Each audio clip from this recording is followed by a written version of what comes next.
அம்மா வாழ்க ஐயா வாழ்கல்ல அரசியல். கண்ட கண்ட காலில் விழுந்து கும்புறதல்ல அரசியல். இதுதான் அரசியல். அதிகாரங்கள் அயோக்கியர் கையில் சிக்கி கொண்ட போது அப்பாவிகள் தேச துரோகிகளாக போவது தவிர வழி இல்லை. எழுதி வச்சு படிக்கிறவன் எவனும் உனக்கு அக்கறையா பேச மாட்டான். இவ்வளவு பேச்சுற சொல்லுற முதலமைச்சரை நான் கட்சியை கழிச்சு விட்டு போயிடுறேன். வெள்ளையா எனக்கு இருக்கிறது பிடிச்சிடும். நடிகனா வெள்ளையா இருக்கணும்.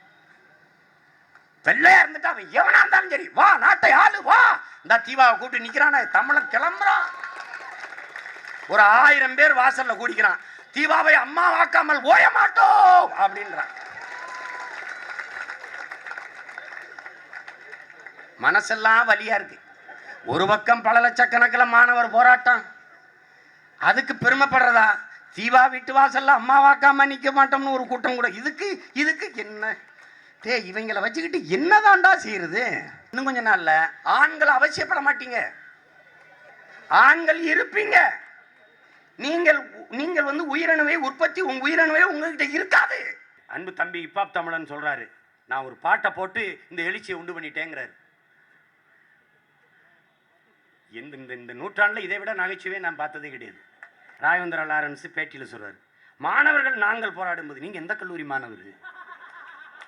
உன் வேலை என்ன? தேவைப்பட்டால் அரசியலுக்கு வரும்னா, ஐயோ நாங்க அதுக்காக தான் காத்திருக்கோம் வாங்கங்கிறோம். விஷயத்துக்கு வாங்க. இந்த மானங்கட்ட தமிழ் மக்களை வரவனெல்லாம் செருப்பால் ஒரு தடவை அடி, விளக்கமாத்தால் அடி. அதுவும் தேஞ்ச விளக்கமாறு கட்ட விளக்கமாறு கொண்டு அடி. அப்பவாது இவனுக்கு சூடு சொன்னவர் தான். ஒரு வீட்டுக்குள்ள திருட வந்துட்டான். அவன் பொண்டாட்டி எந்திரிச்சு, ஏங்க வீட்டுக்குள்ள திருட்டு போய் வந்துட்டான், போலீஸை கூப்பிடுங்க போலீஸை கூப்பிடுங்க போலீஸை கூப்பிடுங்கன்னு பொண்டாட்டி கத்துது. அவன் புருஷன் அமைதியா இருக்கான். என்னங்க நான் சொல்லிக்கிட்டே இருக்கேன், நீங்க பேசாம இருக்கீன்னு. சும்மா ரெடி. திருட்டு போய் வந்தான்னா வீட்டுக்குள்ளுக்கு எதாவது திருடிட்டு தான் போவான். அவங்க வந்தானா வீட்டையே கொளுத்தி விட்டுருவான்றான். ஐயா மோடி ஒரு அறிவிப்புறாரு, 2019க்குள் குடிசைகளே இல்லாத இந்தியா அப்படின்னு. அதுக்கு ஏன் இவ்வளவு கஷ்டப்படுறீங்க? எங்க காவல்துறை விடுங்க, ஒரே நாளில் கொளுத்தி முடிச்சிடும்ன்றான். RSS உறுப்பினருங்கிறாங்க அம்மா ராதாராஜன் அவர்களை. அவங்க இந்த பீட்டா அமைப்பில் ஒரு உறுப்பினராக இருக்கிறாங்க. அவங்க சொல்றாங்க, இலவசமாக உடல் உறவுக்கு அழைத்தால் இதை விட இளைஞர்கள் கூட்டம் அதிகமாக வரும்ட்டு. இது எந்த அனுபவத்தில் சொல்றாங்கன்னு நமக்கு தெரியல. யோகா பயிற்சி எடுத்துக்கிட்டு இருக்கும்போது நாட்டின் முதன்மை அமைச்சர் மதிப்பிற்குரிய ஐயா நரேந்திர மோடி அவர்களோட தான் தேசிய கொடியில முகத்தை தொடச்சிட்டாரு. ஏன் நீங்க யாருமே பேசல? பொறுக்கின்ட்டு ஒருத்தர் தமிழர்களை எல்லாம் பொறுக்கிங்கிறாரு. இவங்க தமிழர்கள்ட்ட ஓட்ட பொறுக்கிட்டு இருக்கிறாங்க. ஜெயலலிதா மட்டும் இருந்திருந்தா இந்த புரட்சி வந்திருக்குமா அப்படின்னு. அவங்களே பேருக்கு பின்னாடி புரட்சி தலைவன் தானப்பா போட்டுக்கிட்டாங்க. நான் கேட்கறதுக்கு பதில் சொன்னேன். உளவுத்துறை குறிச்சு எழுதிட்டு போய் எங்க ஐயாட்ட கொடுக்கணும் முதலமைச்சர்கிட்ட. எப்படி சொல்லணும்? உங்க சீமான். எப்படி சொல்லணும்? உங்க சீமான். இப்படி கேள்வி கேட்கிறானே, எப்படி கேட்கிறேன்? இந்த சேகர் ரெட்டிங்கிற சமூக காவலனா சமூக விரோதியா? இந்த சமூக விரோதி நீங்களும் கோயில்ல ஒன்னா சாமி மட்டும் மொட்டையடிச்சு வெளியில வரீங்களே, சாலை போட்டு. இது என்ன சொல்றது? இது எப்படி பாக்குறது? நாங்க ஐயாவுக்கு சமூக விரோதியோட கூட சேர்ந்துட்டாருன்னு நாங்க நடவடிக்கை எடுக்கிறதா? மொத்த கூட்டமும் மாண்புமிகு தமிழக முதல்வர் ஒரு ஐயா OPS வாழ்கன்னு கத்த வைக்கிற வாய்ப்பு இருந்து அதை கெடுத்தது இந்த அரசு தான். பன்னெடுங்காலத்திற்கு பிறகு ஒரு தமிழன், அதுவும் தூய தமிழன், ஒரு கீழ்த்தளத்திலிருந்து அடிமட்டத்திலிருந்து வந்த ஒரு எளிய மகன் என் மண்ணை ஆளுகிறாங்கிற பெருமிதத்தோடும் மகிழ்வோடும் இருந்த பிள்ளைகள் நாங்க சொல்றோம். இது நல்லதில்லை. அவருக்கு இது அழகில்லை. ஒரு மிகுந்த பண்பாளர், ஒரு எளிய மகன், அவர் பிள்ளைகள் உட்கார்ந்து போராடுது. அவரால் பேசி இது அருமையா சுமூகமான ஒரு தீர்வு கொண்டு வர முடியாதா? அடிச்சுதான் கலைக்கணுமா? உங்களுக்கும் கருணாநிதிக்கு என்ன வித்தியாசம் இருக்குது? அடா முஸ்லீம்லாம் பாவர் பெத்து விட்டு போன பிள்ளைகள் நினச்சிக்கடா. பூரா இங்க இருக்கு கள்ளமரவன் பள்ளமரவன் நாடார் செட்டியார் கோனாரா, பூரா எங்காலும் மாறி இருக்கான். அங்க கூடிய ஒவ்வொரு மாணவனின் பெற்றோரும் பெருமைக்குரியவர்கள், போற்றுதற்குரியவர்கள். முதலில் இந்த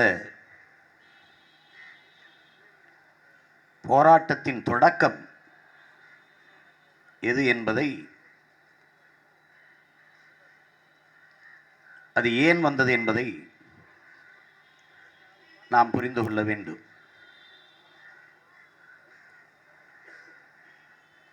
ஜல்லிக்கட்டு நடத்துவதற்காக தடை விதிக்கப்பட்ட நாளிலிருந்து இந்த போராட்டம் நடந்து கொண்டிருக்கிறது. காங்கிரசினுடைய ஆட்சி காலத்தில் அன்றைக்கு அமைச்சராக இருந்த மதிப்பிற்குரிய ஐயா ஜெயராம் ரமேஷ் அவர்கள் காளைகளை காட்சிப்படுத்தக்கூடாத ஒரு விலங்குகள் பட்டியலில் சேர்க்கிறார். அதே காளைகளை வனவிலங்கு பட்டியலில் சேர்க்கிறார். இது இரண்டுமே திட்டமிட்டு நிகழ்த்தப்பட்ட சூழ்ச்சி. உலகத்தில் எந்த நாட்டு வித்தை கூடாரத்திலும் காளைகளை வைத்து வித்தை காட்டுவது இல்லை. யானை, புலி, சிங்கம், கரடி, குரங்கு இது போன்ற விலங்குகளை வைத்துதான் வித்தை காட்டுகிறார்கள். அதே போல வனவிலங்கு பட்டியலிலும் அது சேர்க்க வேண்டிய தேவை இல்லை.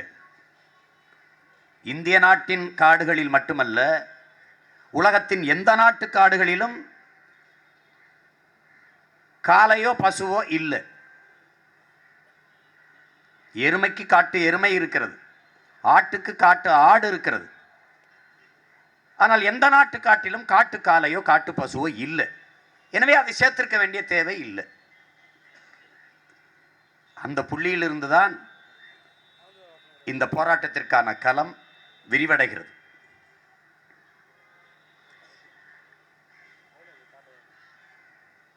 காளைகளோடு நாம் விளையாடுவது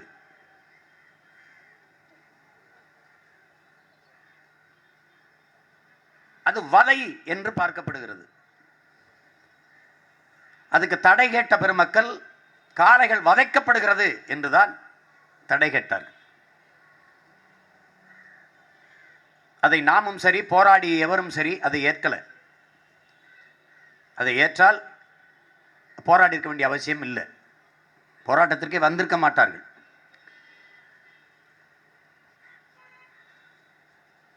இந்த காளைகளை வதைக்கிறோம் என்று சொன்ன உடனேயே முதலில் நமக்கு வருவது, ஆண்டொன்றுக்கு 24 லட்சம் டன் மாட்டுக்கறியை ஏற்றுமதி செய்கிற என் நாடு. மாடுகளை வெட்டி கறியை ஏற்றுமதி செய்கிற என் நாடு காளைகளை வதைக்கிறோம் என்று சொல்வதை எப்படி ஏற்பது என்ற கேள்வி எழுது. மாடுகளை ஏன் வதைக்கிறோம் என்று சொல்கிறீர்கள்? மாடை நீங்கள் ஓட விடுகிறீர்கள். அதற்கு இயற்கையில் ஓடுவதற்கான குளம்படி இல்லை, அது பெருத்த உடம்பை கொண்டது என்று சொல்கிறார்கள் தடை கேட்டவர்கள். அப்ப அருகில் கேரளாவில் யானை பந்தயம் நடக்கிறது என்றால் அதற்கு அவர்கள் பதில் சொல்வதில்லை, மௌனமாக இருக்கிறார்கள். மாடுகளுக்கு காளைக்கு ஓடுவதற்கான குளம்படி கால் இயற்கை தரவில்லை, காலை தரல. ஆனால் யானைக்கு தந்திருக்கிறதா, அதற்கேற்ப குளம்புகள் அமைந்திருக்கிறதா என்றால் இல்லை. காளையே பெருத்த உருவம் என்றால் யானை காளையை விட சிறுத்த உருவமா? அதை விட பெருத்த உருவம் தானே. அது ஓடுகிறதே கேரளாவில், அது வதை இல்லையா என்றால் இல்லை. குதிரை பந்தயம் நடக்கிறது, அது விளையாட்டல்ல, பந்தயம். அது சூது, பணம் கட்டி விளையாடக்கூடிய முதலாளிகளின் விளையாட்டு. அதற்கு தடை இருக்கா என்றால் இல்லை. அது வதையா என்றால் வதை, ஆனால் அதற்கு தடை இல்லை. ராஜஸ்தான் மாநிலத்தில் ஒட்டக பந்தயம் நடக்கிறதே, அது வதையா என்றால் வதைதான். ஏன் அதற்கு தடை இல்லை? தடை இல்லை.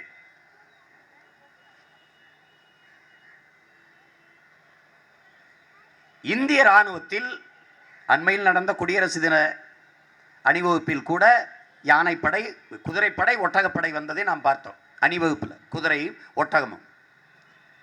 இந்த குதிரையும் ஒட்டகமும் இராணுவத்தில் சண்டை செய்வதற்காக பயிற்சி கொடுக்கப்படுதா இல்லையா? பயிற்சி கொடுக்கப்படுது. கொடுக்கப்படும் போது அது வதையா இல்லையா? வதை. அது மலைமுகடுகளிலும் பனிச்சரிவுகளிலும் சண்டைக்கு பயன்படுத்தப்படுகிறதா என்றால் பயன்படுத்தப்படுகிறது. அது சண்டையில் போய் சாகுமா என்றால் சாகும். அது வதையா என்றால் வதை. அப்ப அதற்கு ஏன் தடை இல்லை? தடை இல்லை.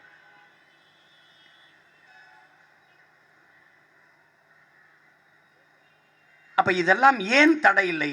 என்னுடைய காளைக்கு மட்டும் ஏன் தடை என்ற கேள்வி அறிவார்ந்த தமிழ் சமூகத்தின் பிள்ளைகளுக்கு எழுது. இந்த காளை ஏன் இந்த சர்வதேச சந்தை விரிவாக்கத்தில், இந்த பன்னாட்டு சந்தை விரிவாக்கத்தில் தமிழர்களுடைய நாட்டு மாடு, இந்த காங்கேயம், கார்பர்க்கர், சாக்கிவால், சிவப்பசகி, இந்த புளியங்குளம் பட்டி மாடு, தேனி மலை மாடு, பருகூர் மாடு, கிரு, ஓங்கோல், இந்த மாடுகள் எல்லாம் தமிழனுடைய பாரம்பரிய மாடுகள். 133 மாடுகள் இருந்திருக்கு, எல்லாம் செத்துருச்சு. 1970 7 கோடி மாடுகளை, நாட்டு மாடுகளை வைத்திருந்தோம். அப்படி என்றால் சராசரி விழுக்காட்டு அடிப்படையில் ஒரு வீட்டுக்கு ஒரு மாடு என்று வருது.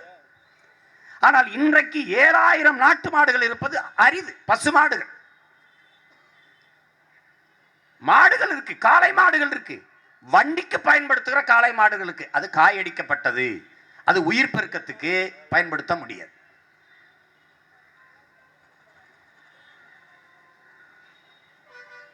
அப்ப இந்த காளை மேல ஏன், இந்த நாட்டு மாட்டினத்தின் மேல் ஏன் இவ்வளவு கவனம் வருது? அதன் மேல் என் வீட்டு காளைக்கு அமெரிக்க நாட்டுக்காரனுக்கு என்ன அக்கறை? என்னோடு பிறந்து என்னோடு வளர்ந்து என்னோடவே வாழ்ந்து கொண்டிருக்கிற காளைக்கு எங்கிருந்தோ வந்த பீட்டா என்கிற அமைப்புக்காரனுக்கு என்ன அக்கறை? இந்த கேள்வி எழும்போது அதன் ஆபத்து நமக்கு புரியுது. இதை நுட்பமாக பார்க்கிற போது அமெரிக்க முன்னாள் ராணுவ வீரன் ஜான் பெர்கின் என்கிற அந்த ராணுவ வீரன் எழுதுகிறது, பொருளாதார அடியாளின் வாக்குமூலம் என்ற புத்தகத்தில் 2 பகுதியாக அவர் எழுதி வெளியிட்ட அந்த நூலை படிக்கிற போது நமக்கு நன்கு இந்த நுட்ப அரசியல் புரியும். பசுமை புரட்சி என்று எப்படி குட்டை ரக பயிர்களை கொண்டு வந்து நமது பாரம்பரிய நெல் வகைகளை அழித்து ஒழித்தார்களோ, இந்த ரசாயன உரங்களை விற்பதற்கு 2ஆம் உலகப் போரில் பயன்படுத்தி வெடிக்காதிருந்த மிச்சம் இருந்த வெடியுப்புகளை, அந்த நச்சுக்குண்டுகளை, வேதிக்குண்டுகளை அதை நொறுக்கி அந்த வெடியுப்புகளை உரமாக விற்குவதற்கு அதை மாற்றி உரமா விற்கலாம். இவ்வளவு குண்டு இருக்கு, இவ்வளவு மிச்சம் ஆயிடுச்சு, என்ன செய்யலாம்? இதையெல்லாம் உரமாக்குனா விற்கலாம். எங்க விற்கலாம்? பெரிய சந்தை இந்தியா தான். அப்ப இந்தியாவில் விற்கலாம்.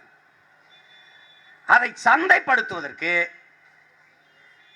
இந்த நவீன உழவு இயந்திரமான டிராக்டர், அதை சந்தைப்படுத்துவதற்கு அதை தயாரித்த முதலாளிகள் லாப தேவைக்கு பல லட்சக்கணக்கான மாடுகளை வாங்கி வெட்டி புதைக்கிறான். நாட்டு மாடுகளை, உழவு மாடுகளை.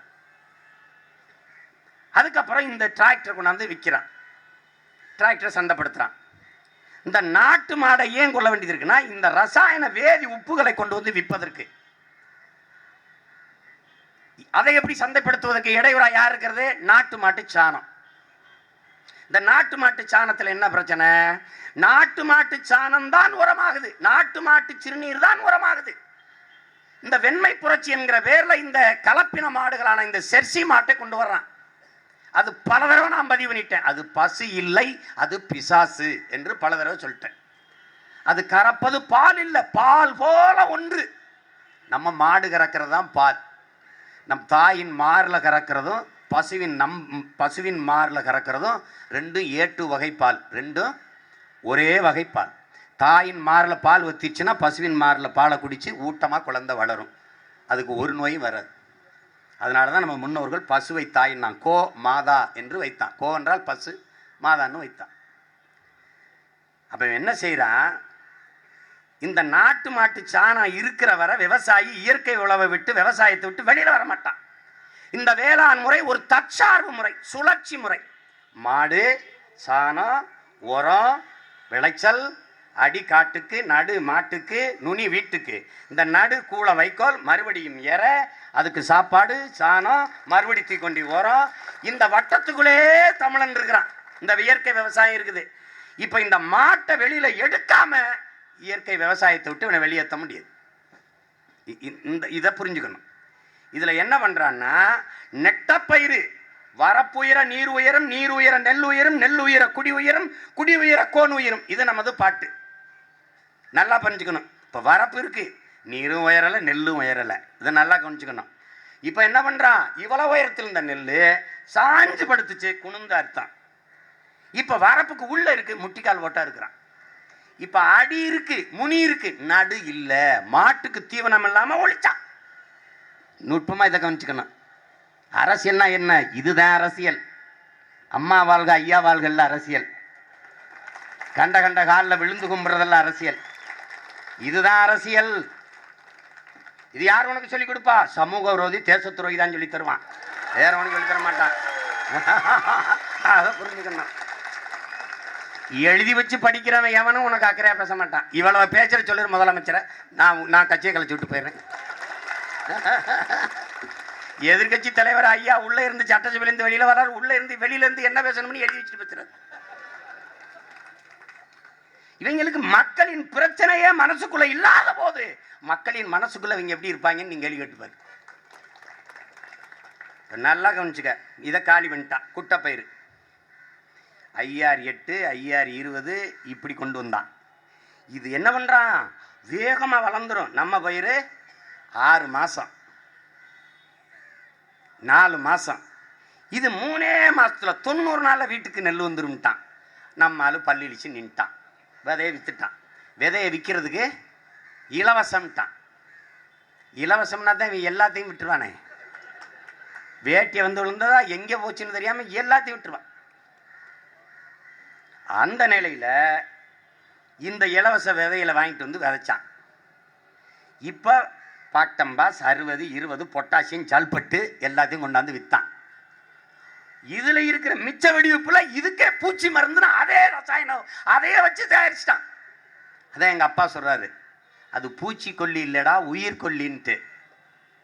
பூச்சிக்கொல்லி அதை குடிச்சா நீ செத்து போவியா வாழ்வியானா செத்து போயிருவியா, அப்படின்னா அது பூச்சிக்கொல்லி இல்ல உயிர்கொல்லி. அதை கொண்டாந்து வித்தான். இந்த சந்தைப்படுத்துவதற்கு என் மாடு குறுக்க நிக்குது. பாலின் சந்தை மதிப்பு 3 லட்சம் கோடி. ஒரு ஏழை அப்பத்தா ஒரு பசுமாடு வச்சிருக்கான்னா அது 1.5 லிட்டர் கறக்குதுன்னு வச்சுக்க, பாலா கறக்கும். இந்த பாலை 100 மில்லி 50 மில்லி 200 மில்லி 100 மில்லின்னு அந்த தெருவில் ஊற்றி இந்த கிளவி வளைச்சிக்கிடுவான். இதை காலி பண்ணணும். அப்போ கொண்டாந்தன் ஜெர்சி மாடு. என் மாடு ரத்தத்தை பாலா முறிச்சு ஊற்றும், அந்த மாடு சதைய ரத்தமாக்கி அந்த ரத்தத்தை பாலா ஊத்துது. அதனால என் மாடு 3 லிட்டர்னா அது 10 லிட்டர் கறக்குது. இது பால், அது விஷம். இந்த நுட்பத்தை புரிஞ்சுக்கணும். இப்ப நாங்க சொல்லும் போதெல்லாம் சிரிச்சா நக்கலா இந்த சீமா ஆடு மாடு மேய்க்கணுன்றான், விவசாயம் பார்க்கணுன்றான், ஓக்கு பெப்சி குடிக்காதரா, நுங்கு இளநீர் குடிடா, கரும்புச்சாறு பழச்சாறு குடிடான்னு இன்னைக்கு எல்லாரும் அதையே பேசிட்டுக்கிற. இப்படி பல செய்திகளை நீ கேளு, கேட்காம போ. பட்டுக்கோட்டை எங்க ஐயா பாடினதான், காலமறிந்து கூவும் சேவல் கவுத்தி போட்டாலும் நிக்காது கூவிரும். நீ கேளு, கேட்காம போ. நாங்க பேசுறத பேசிடுவோம். கேட்கறதும் கேட்காம போறதும் உன்னுடைய கடமை, உன்னுடைய விருப்பம். ஆனால் சொல்லிக்கொண்டே இருப்பது எங்களுடைய கடமை. அதான் நான் சொல்றேன். இன்னைக்கு கொக்கோ கோலா பெப்சியை விட்டுட்டான், அவனுக்கு தெரிஞ்சிருச்சு, பால் சந்தைக்கு வந்துட்டான். நீ பார்க்குறீல மாடை எப்படி பண்ணுறான்னு. நீ எப்படி காருக்கு பெட்ரோல் போடுறதுக்கு ஒரு ஓட்டை வச்சிருக்கியோ அப்படி குடலுக்கு நேரம் மாட்டுக்கு ஒரு ஓட்டை போட்டு மூடியை போட்டிருக்கான். நேரம் அந்த மூடியை எடுத்து இறையில அப்படி வெளியே எடுத்துட்டு இறப்பை உள்ள வச்சு மூடிடுறேன். இந்த மாட்டுப்பாலை தான் சந்தைப்படுத்தி உனக்கு கொண்டு வந்துட்டுருக்கான். சீக்கிரம் குடிச்சிட்டு செத்து போங்க. எதுக்கு இவ்வளோ பேர் இருக்கிறியே? அவன் ஒருத்த போய் உள்ள எல்லாரும் ஓட்டையும் போட முடியும்னா நீ இருந்த என்ன செத்தா என்ன? எதுக்கு?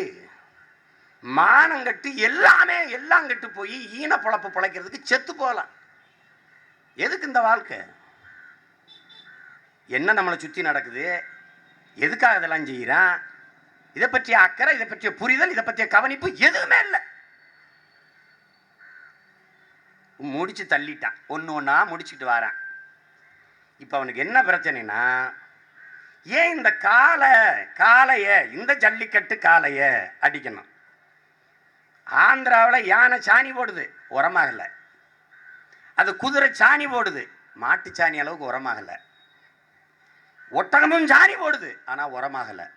யானை குதிரை ஒட்டகம் எல்லாம் பால் கறக்குது, ஆனால் இந்த அளவுக்கு பண மதிப்பு இல்லை, சந்தை மதிப்பு இல்லை. ஒட்டகப்பால் கொடுங்கன்னு யாரும் குடிக்கலை, யானைப்பால் குடிங்கன்னு யாரும் குடிக்கலை, குதிரைப்பால் கொடுங்கன்னு யாரும் குடிக்கலை. ஆனால் இதுதான் இதில் என்ன இருக்குது, இந்த காளையை அடிக்க பார்க்குறான். இந்த காளை எதுக்கு? இந்த காளையை கொன்னுட்டா நாட்டு மாட்டு இனம் முடிஞ்சிடும். இப்போ நாட்டு மாட்டை 1-2 பசு வச்சிருப்ப, இந்த பசுக்கு செயற்கை கருத்தரிப்புக்கு தான் நீ போக முடியும். அந்த செயற்கை கருத்தரிப்புக்கான ஊசி மருந்து உங்ககிட்ட இல்லை. யார் வச்சிருக்கா? ஐயாமையன் தான் வச்சிருக்காரு. அவர் நேரடியாக உம்மாட்டு ஊசியை போட மாட்டார், உம்மாட்டு விந்தணுவில் போட மாட்டார். அவர் எதையோ கொண்டாந்து கலப்பினமா போட்டுருவார். இப்போ நீ பகிரியில் அந்த புலனத்தில் பார்க்குறியா இல்லையா?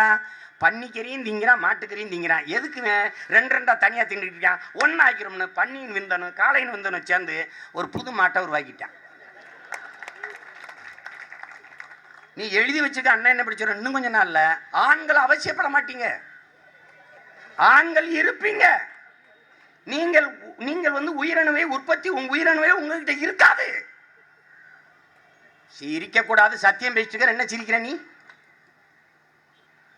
நீ சாப்பிடுற நீ குடிக்கிற தண்ணி, நீ சாப்பிடுற அரிசி, நீ சுவாசிக்கிற காற்று எல்லாமே விஷம். நீ நல்லா இருக்கும் நினைப்ப, ஆனா உன்கிட்ட ஒண்ணு இருக்காது. ஏய், நீ தக்காளி விதையை நீதானே வச்சு விதைச்ச, கத்தரி விதையை நீதானே விதைச்ச, வெண்டைக்காய் இந்த வெண்டைக்காய் சொரக்காய் பூசணிக்காய் விதை நீதானே விதைச்ச. இப்ப எங்க அந்த விதை சொல்லுவா? நீ பார்த்துக்கிட்டு இருக்கும் போது, விதைய வச்சுக்கிட்டு இருக்கும் போது உன்னுடைய விதை எப்படா அமெரிக்காக்கார மான்சாண்டோ நிறுவனத்துக்கிட்ட போச்சு? 1 கிலோ தக்காளி விதை 1 கிலோ கத்தரி விதை 1000 ரூபாய்க்கு அதை எப்படா விற்கிறான்? உன் தக்காளி விளையுது, அதுல விதையே இல்லாம விளையுது. எப்படா? எப்படி விளையுது? சீட்லெஸ் திராட்சை எப்படா வந்துச்சு? எப்படி வந்துச்சு? விதை இல்லாம கத்தரிக்காய் எப்படி வந்துச்சு? எப்படி வந்துச்சு? விதை இல்லாம தக்காளி எப்படி வந்துச்சு? கடைசியா சீட்லெஸ், போன்லெஸ், கேஷ்லெஸ் கொண்டாந்து நிறுத்திட்டாரு ஐயா மோடி. அதுவும் லெஸ் தான். உன் எல்லா விதையும் உருவன மாதிரி உனக்கு இருக்க உயிரணுவையும் கழட்டிடுவான். நீ ஆளா இருப்ப ஒரு ஆம்பளைன்னு. நடக்குதா இல்லையா? நான் சொன்னதெல்லாம் நடந்திருக்கு. ஏன்னு கேளு, நான் சத்தியத்தின் மகன். நீ எழுதி வச்சுக்க. நீ ஒரு நாள் வள்ளுவர் கோட்டத்துக்கு நின்று இன்னைக்கு பேசுறான். இந்த ஆள் 2 வருஷத்துக்கு முன்னாடி 3 வருஷத்துக்கு முன்னாடியே இந்த ஜல்லிக்கட்டை பத்தி பேசிருக்காயா? இந்த நாட்டு மாடுன்னு இருக்கான். ஒரு இத்தினீண்டு பையன் A2 வகை பால் என்பது A1 வகை. இந்தியாவிலே ஒரு வயலும் பேசல, நாங்க தான் பேசிட்டு இருந்தோம். இதால என்னைய தேர்தல் பரப்புரையில் வந்து கருணாநிதி ஜெயலலிதா வைவானா A2 A1 பீச்சுக்கிறான்றாங்க.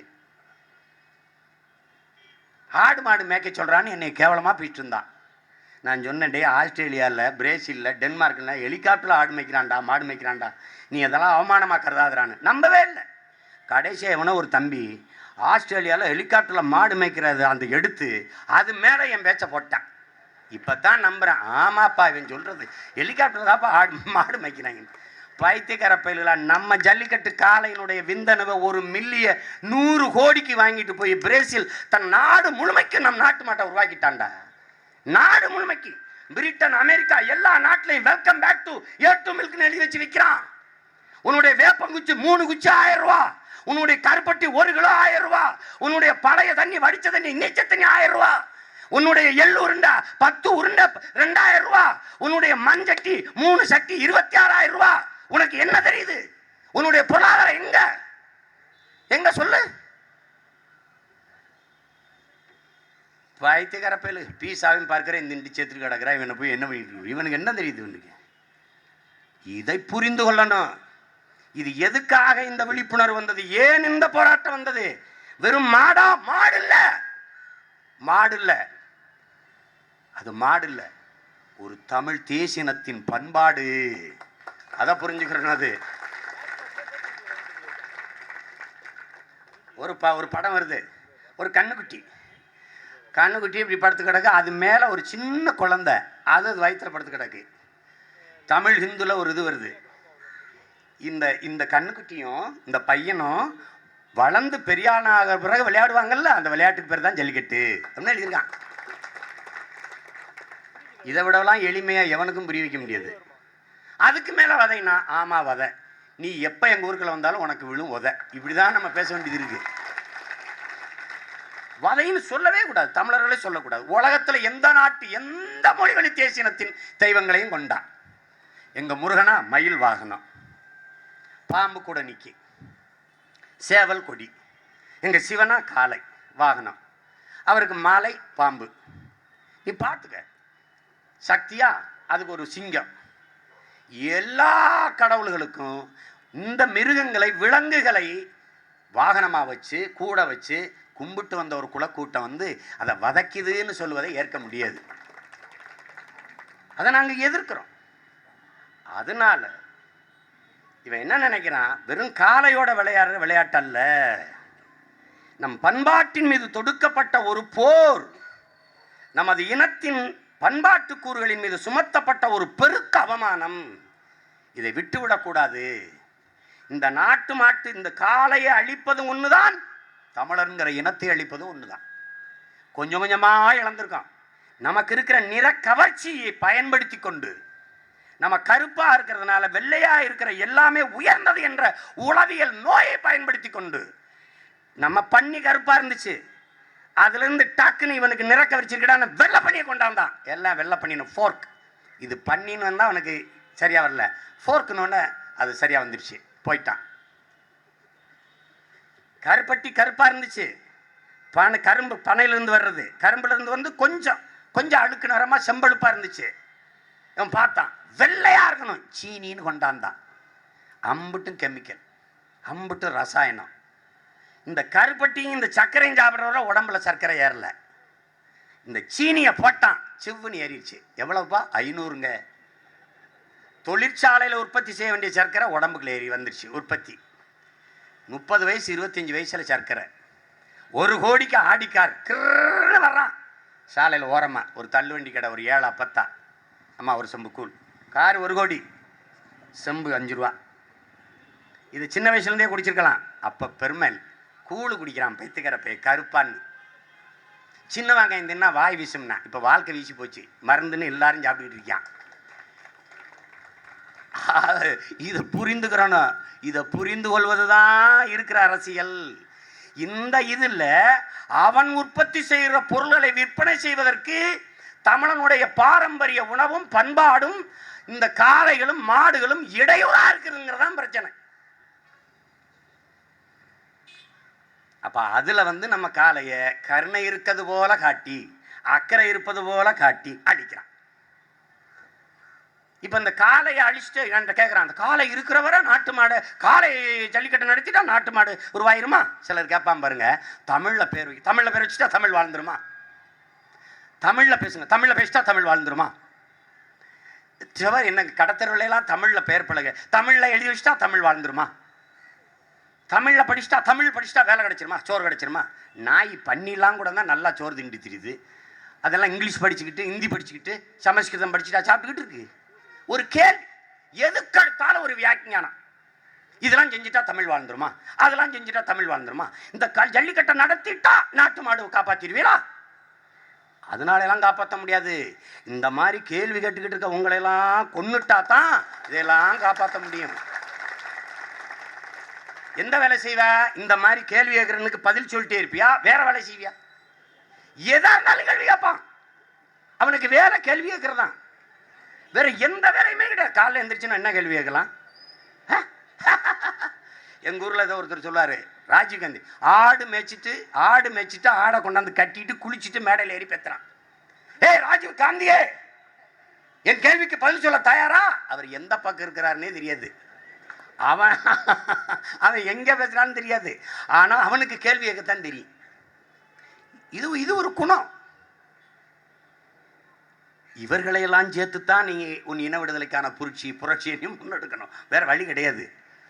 அப்ப இதை நுட்பமா பார்த்துக்கணும். என்ன சொல்றான், இந்த காளைகள் என்பது ஒரு காளை இருந்தால் 500 மாடுகளுக்கு மேல நீ கருத்தரிக்க வைக்க முடியும். ஒரு காளை இருந்துச்சுன்னா இந்த ஒரு நெல், ஒரு நாற்று 100 நாற்று ஆகுது. 100 நாற்று, ஒரு நாற்றுல 50 விதைனாலும் எவ்வளவு பெருகுது பாரு, அதுதான் உயிர் பெருக்கம்.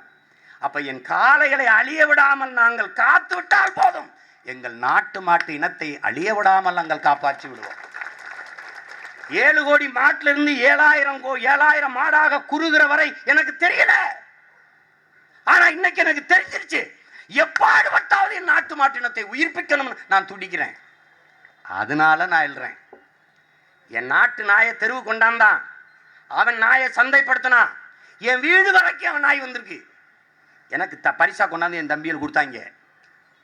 அதை நாங்கள் வளர்க்குறோம். வந்ததுக்கு அப்புறம் தான் தெரியுது எப்படான்னு. ஏன் வீட்டு நாய் ரோட்டுக்கு வந்துருச்சு. நாங்கள் வந்த மாதிரி நாட்டு கோழி வளர்த்துருந்தோம், அது பல வண்ணத்தில் இருக்கு, கருப்பு கிருப்பு கொஞ்சம் கலந்துமா இருக்கும். வெள்ளையா எனக்கு இருக்கிறது பிடிச்சிடும். நடிகனா வெள்ளையா இருக்கணும். வெள்ளையா இருந்துட்டு அவன் எவனா இருந்தாலும் சரி, வா நாட்டை ஆளு வா. இந்த தீபாவை கூப்பிட்டு நிக்கிறான, தமிழன் கிளம்புறான். ஒரு 1000 பேர் வாசல்ல கூடிக்கிறான், தீபாவை அம்மா வாக்காமல் ஓய மாட்டோம் அப்படின்றான். மனசெல்லாம் வலியா இருக்கு. ஒரு பக்கம் பல லட்சக்கணக்கில் மாணவர் போராட்டம், அதுக்கு பெருமைப்படுறதா? தீபா வீட்டு வாசல்ல அம்மா வாக்காம நிக்க மாட்டோம்னு ஒரு கூட்டம் கூட. இதுக்கு என்ன இவங்களை வச்சுக்கிட்டு என்னதான்டா செய்யறது? எப்படி எந்த ஊருக்கு போனாலும் தீபா படத்தை போட்டு தீபா அம்மா பேரவை, அம்மா தீபா பேரவை. என்ன இது இப்படி ஒன்று நடந்து கொண்டிருக்குது. இது ஒரு கூட்டம். அப்ப இன்னைக்கு ஒவ்வொன்றாக இழந்து விட்டு நிற்கிற தமிழ் தேசியனத்தின் பிள்ளைகள், ஒரு அழிவின் விளிம்பில் நின்று கொண்டிருக்கிற ஒரு தேசியனத்தின் மக்கள் தன் மொழியை மீட்டு, கலை இலக்கியம் பண்பாட்டை மீட்டு, தன்னுடைய பாரம்பரிய வேளாண்மையை மீட்டு, எல்லாவற்றையும் மீட்டு காப்பாற்றி ஒரு தேசிய இனம் மீட்சி வர வேண்டிய கால தேவை உருவாகி இருக்கிற போது இது எல்லாம் தேவைப்படுது. இது மாடுதானே, இது ஆடுதானே, இது நாய் தானே, இது நரிதானே, இது மரம்தானே என்று விட்டு போக முடியாது. இங்க இருக்கிற பெருமக்களுக்கு தேசப்பற்று என்பது தேசிய கொடியேற்றும் போது வணக்கம் செலுத்தி தேசிய கீதம் பாடப்படும் போது எந்திரிச்சு நிற்பதுதான் என்று நினைக்கிறாங்க. அது இல்ல. இங்க போராடுகிற பெருமக்கள் எல்லாம் குற்றஞ்சாட்டு. பல பேர் சொல்றான் தேசிய கொடியை அவமதித்து விட்டார்கள் என்று. அதுக்காக அது ஒரு குற்றம், அது ஒரு தவறு. நாட்டில் மிகப்பெரிய தலைவர்கள், அமைச்சர்கள் வண்டியில் கூட தான் தேசிய கொடி தலைகளாக கட்டப்பட்டது. யோகா பயிற்சி எடுத்துக்கிட்டு இருக்கும்போது நாட்டின் முதன்மை அமைச்சர் மதிப்பிற்குரிய ஐயா நரேந்திர மோடி அவர்களோட தான் தேசிய கொடியில முகத்தை தொடச்சிட்டாரு. ஏன் நீங்க யாருமே பேசல? யாருமே பேசலையே. அதுவல்ல, எங்க ஐயா காமராஜ் சொல்றாங்க, ஏய் தேசிய கீதம் பாடப்படும் போது எந்திரிச்சு நிக்கணுங்கிறது ஒரு மரபு. ஆனால் அந்த நேரம் கிணத்துக்குள்ள ஒரு குழந்தை விழுந்துருச்சுன்னா பாட்டு முடிகிற வரை பாத்துக்கு நிக்க கூடாது, படக்குன்னு குதிச்சு குழந்தையை காப்பாற்றணும். அதுதான் முக்கியம். அதுதான் உண்மையான தேசப்பற்று.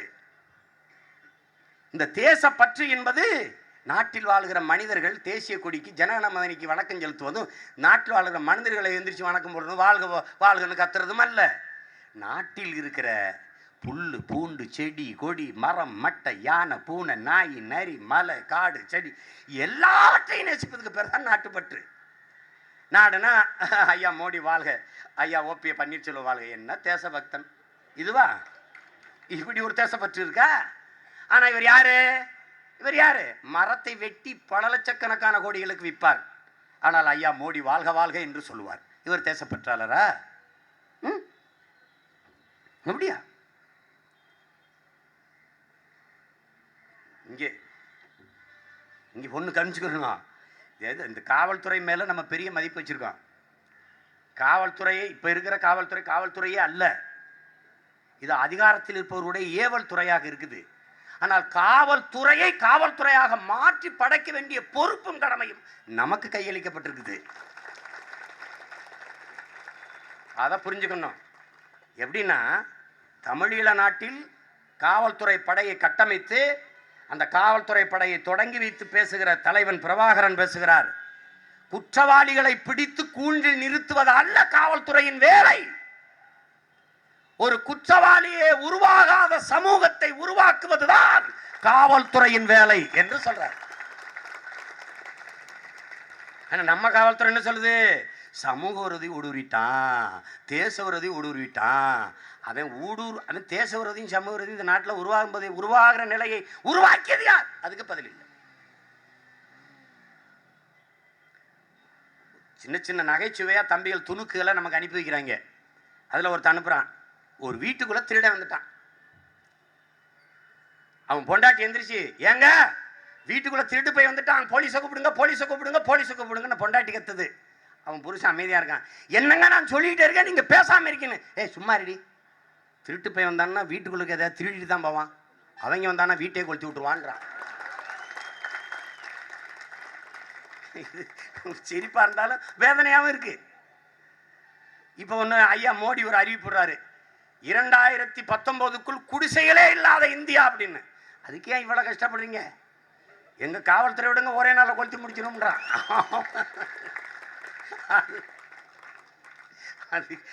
அதாவது எதை காக்கணுமோ, யார் காப்பவர்களோ அவர்களே அழிப்பவர்களாக இருப்பதான் இங்க சமூக முரணா இருக்கு. பெரிய பெரிய பிரச்சனையா இருக்கு இங்க. அதே ஒரு விவாதத்தில் என்ன கேட்குறாங்க, இது என்ன பெரிய புரட்சிங்கிறீங்களே, ஜெயலலிதா மட்டும் இருந்திருந்தா இந்த புரட்சி வந்திருக்குமா அப்படின்னு. அவங்களே பேருக்கு பின்னாடி புரட்சி தலைவன் தானப்பா போட்டுக்கிட்டாங்க. அப்ப அது எப்படின்னு, புரட்சி என்பது கட்டளைப்படி நடப்பதில்லை. புரட்சியாளர் லெனின் சொல்றான், புரட்சினா கட்டளைப்படி நடப்பதில்லை புரட்சி. அது தருணம் பார்த்து நிகழ்வதும் அல்ல, பிறப்பதும் அல்ல புரட்சி. அது வரலாற்றின் போக்கில் முதிர்ச்சி அடைகிறதுங்கிறான். பல்வேறு உள்நாட்டு வெளிநாட்டு காரணங்களால் அது வெடிக்கிறது, அது பிறக்கிறது என்கிறான் புரட்சியாளர் லெனின். புரட்சி என்பதற்கு பிறப்பதற்கான காரணம் இது ஜெயலலிதா அல்ல, அவங்களுக்கு மேல் அவங்க அம்மா இல்ல, அவங்க அப்பா இல்ல, யார் வந்தாலும் சரி, காலம் தேவைப்பட்டால் எச்சூழலிலும் பிரசவிக்கும் புரட்சியே. அதை புரிந்துக்கணும், அதை புரிஞ்சுக்கணும். புரட்சியாளன் பகத்சிங் சொல்றான், புரட்சி என்பது ரத்த மோதல்கள், ரத்தம் சிந்துகிற மோதல்கள் அல்ல புரட்சி. அது தனி நபருடைய வஞ்சத்தை தீர்த்து கொள்வதற்கு வாய்ப்பு புரட்சியில் இல்லை. அவன் விருப்புக்கு வஞ்சம் தீர்த்து கொள்வதற்கான வாய்ப்பும் புரட்சியில் இல்லை. அது வெடிகுண்டுகள் துப்பாக்கிகளின் மீதான வழிபாடும் அல்ல புரட்சி. அது வெளிப்படையாக அநீதியை கொண்டு கட்டமைக்கப்பட்ட இந்த சமூக அமைப்பை மாற்றி படைப்பதுதான் புரட்சிங்கிறான்.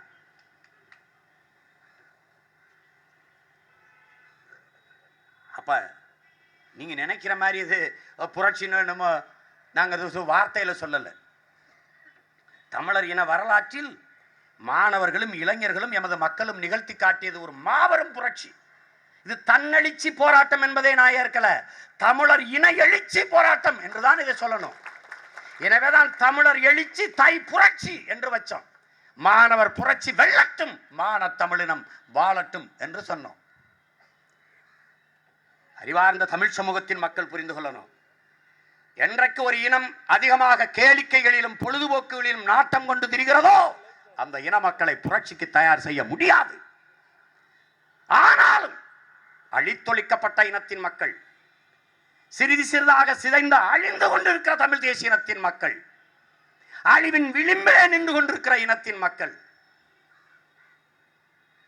பிடித்த நடிகர் நடிகனுடைய உருவப்படங்களுக்கு பாலை கொட்டி வழிபாடு நடத்துகிற இளைய தலைமுறை பிள்ளைகள் நிறைந்திருக்கிற தமிழ் சமூகத்திலே, நடிகர்களுக்கும் நடிகைகளுக்கும் மன்றங்களை வைத்துக் கொண்டு வழிபட்டுக் கொண்டிருக்கிற தமிழ் பிள்ளைகள் நிறைந்திருக்கிற நாட்டிலே பல லட்சக்கணக்கில் தமிழ் தேசினத்தின் பண்பாட்டு மீட்சிக்கு பொழுதுபோக்குக்காக கூடிய கடற்கரையில் போராட்டத்திற்காக புரட்சிக்காக கூடினான் என்றால் இது வரலாற்றில் மிகப்பெரிய புரட்சி. இங்கே பேசியவர்கள் காணும் பொங்கலுக்கு கூடுகிற ஒரு நாள் கூட்டம், மாலை ஒரு அதிகபட்சம் 3 மணி நேர கூட்டத்திலேயே தாலி அத்துட்டான், ஜங்கலி அத்துட்டான், தோட அறுத்துட்டான், பரிசு திருடிட்டான், பை அத்துட்டான்னு 1008 குற்றச்சாட்டு வருது. அத்தனை லட்சம் பேர் 6 நாள் இரவு பகலா இருந்தான். ஒரு பாலியல் தொந்தரவு இல்லை, ஒரு சங்கிலி அத்துட்டான், ஒரு தொல்லை பண்ணிட்டான், ஒரு பரிசத்து பணப்பை தொலைஞ்சிட்டா அடுத்த நொடி அக்கா இது உங்கதா பாருங்க, தங்கச்சி உங்கதா பாருங்க. அந்த மாண்பு தமிழனோடது.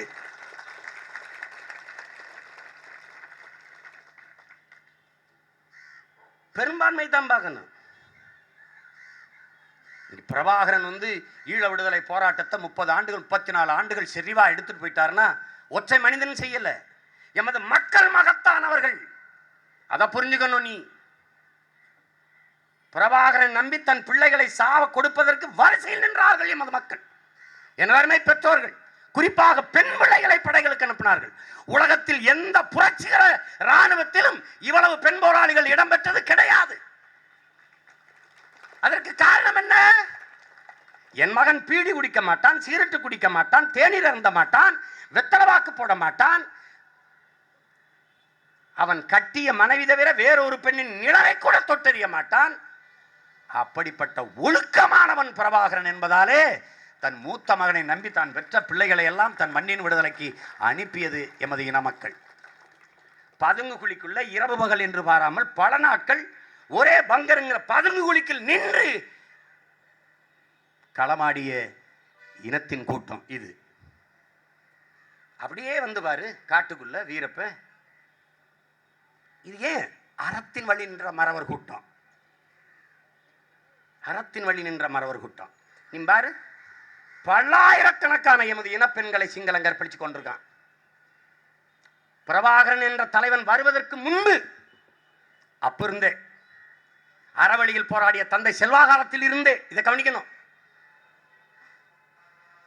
இதை தடுக்க வழி இல்லாமல் தான் ஆயுதம் ஏந்துகிற அவசியம் பிரபாகரனுக்கு கையளிக்கப்பட்டது.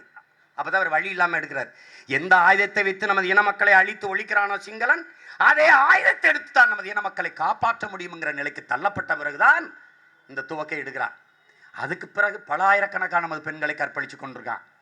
நுட்பமாக கவனிக்கணும்.